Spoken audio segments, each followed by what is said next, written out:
Alex Newman, welcome to the program. Good to have you on again. Thank you so much for having me, Duke. It's a pleasure. So, radical birth control, including abortifacients, available just like a Snickers bar, only you have to pay for a friggin' Snickers bar. Talk to our audience about what's going on at Yale. Yeah. I don't know whether to laugh or to cry, Duke. But yeah, so Yale has now no joke, no pun. They're installing a vending machine at the Good Life Center that will dispense. They call them the Plan B pill. The pill for flushing the baby out the night after unprotected or unsafe sex.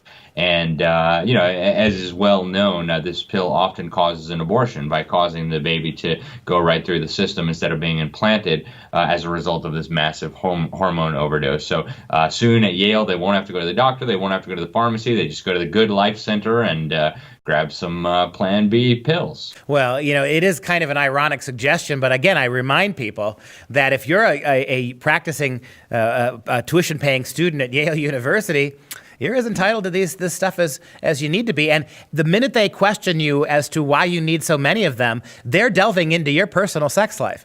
And the minute they come to you and say, why do you need 15 packets of that? Are you telling me who I can and cannot have unprotected sex with? Are you daring to presume to tell me how I should limit? And then you got them, right?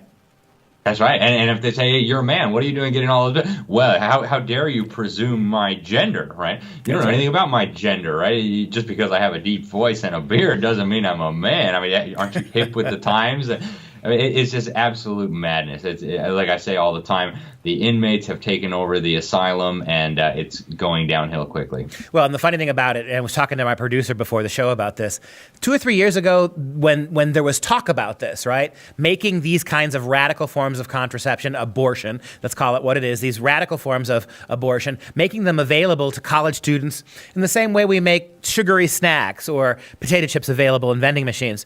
I remember a panel of doctors were talking about this, and they said 2 things. First of all, this is probably a bad idea because even though it's a pill that can be taken this way, you really ought to consult with a doctor first. You really should sit down with a doctor, gynecologist, and discuss the ramifications of this, discuss the seriousness of the kind of medication you're taking. And 2, the doctor said, well, this will probably never happen anyway, and it shouldn't happen, the doctor said, if taxpayers pay for it. Is there a chance that making something like this so easy to get that, let's rewind, it's Friday night, you're at the university where it's really easy to get this. You know what? Is this as bad of a decision if I can go get this in the vending machine tomorrow morning? Yeah. I don't more know. likely to party hardy, to drink more, to make the wrong choices. So I think it's a very and this is more difficult than, dilemma. Just buying condoms. It's a medication. There are contraindications. So I think it really does need some counseling and monitoring more so than other types of contraception. Yeah, and it's so sad, Duke. And one of the organizations that brought this about, I kid you not, they call themselves the Reproductive Justice Action League, right?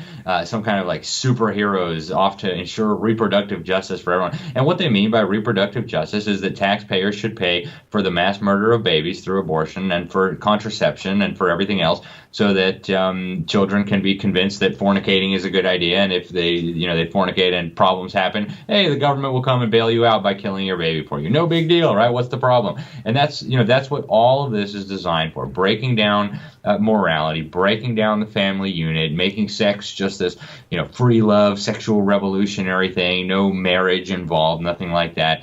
And we see the consequences of this now. STDs everywhere, depression, families crumbling. It's a tragedy. It's sick. It really is sick. And of course, Yale is not the first university to do this. Some of the others have already started this. And I predict that if this continues, it's going to become a regular thing at college campuses. And we'll all just say, well, we always knew that. Why shouldn't we dispense abortifacients on college campuses, right? Children are fornicating, and we wouldn't want them to be what did Obama say? Burdened with a baby, right? Goodness gracious, that would be terrible. So why don't we just have vending machines with these abortion pills in them?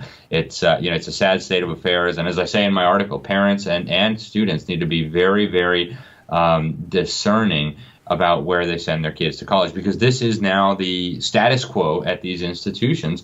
And, I think most Christians would be appalled at this kind of stuff, and yet this is the norm now at these elite universities.